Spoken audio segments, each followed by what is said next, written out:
Tapi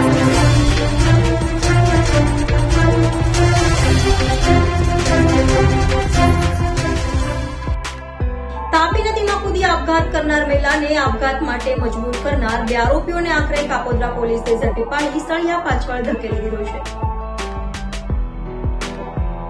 Kapodra police પાસેથી મળતી માહિતી મુજબ વાલ્મીકી સમાજની યુવતીની તાપી નદીમાંથી લાશ મળી આવી હતી, જે અંગે સમાજ દ્વારા પોલીસ મથકે જઈ ઉગ્ર રજૂઆત કરાઈ હતી। આ યુવતીના આપઘાતના મામલે કાપોદ્રા પોલીસે પણ ત્વરિત તપાસ હાથ ધરી હતી અને યુવતીના મોબાઈલની તપાસ કરતા તેમાં ચોંકાવનારી હકીકત સામે આવી છે, જેમાં આરોપી કાનો બુધા પરમાર સાથે યુવતીના સંબંધ હોય અને આરોપી કાનો પરમાર તથા તેના મિત્ર રોહિત દુમડિયાએ યુવતીના આપઘાતના દિવસે રાત્રે ધમકાવી ઘરેથી બહાર બોલાવી ઉત્તરાણ ખાતે હોટલમાં લઈ જઈ સંબંધ રાખવા ધમકી આપી, જો આમ ન કરશે તો સમાજમાં બદનામ કરી દેશે તેવી ધમકી આપી હતી,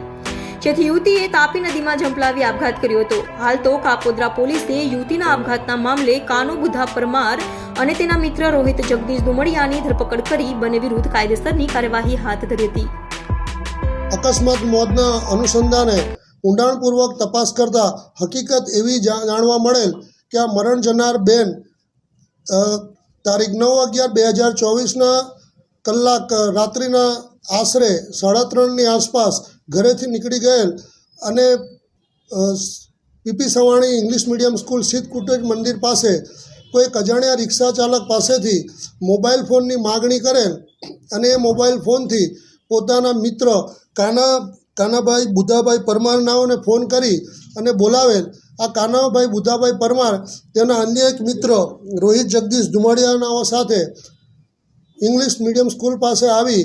આ બેનને પોતાની સાથે લઈ જઈ અને ઉત્તરાણ પોલીસ સ્ટેશન હદના મોટા વરાછા ખાતે આવેલ પનવેલ હોટલમાં લઈ ગયેલ અને ત્યાં આશરે 45 મિનિટથી લઈ 60 મિનિટ સુધી રોકાયેલ અને ત્યારબાદ આ મરણ જનાર બેનને પાછા એ ઇંગ્લિશ મીડિયમ સ્કૂલ પાસે મૂકી ગયેલ અને કોઈક કારણોસર બહેનને લાગી આવતા તેઓએ તાપી નદીમાં ઝંપલાવી પોતાનું મૃત્યુ નિપજાવેલ। આ ગુનાના કામે હકીકત એવી છે કે આ કાનાબુધા પરમારનાઓને આ બેન સાથે સંબંધ હોય અને તેને સંબંધ બાંધવા માટે અવારનવાર બળજબરી કરતા હોય અને લાલચ આપતા હોય અને ધમકી પણ આપતા હોય અને તે પોતે આરોપી પોતે પણ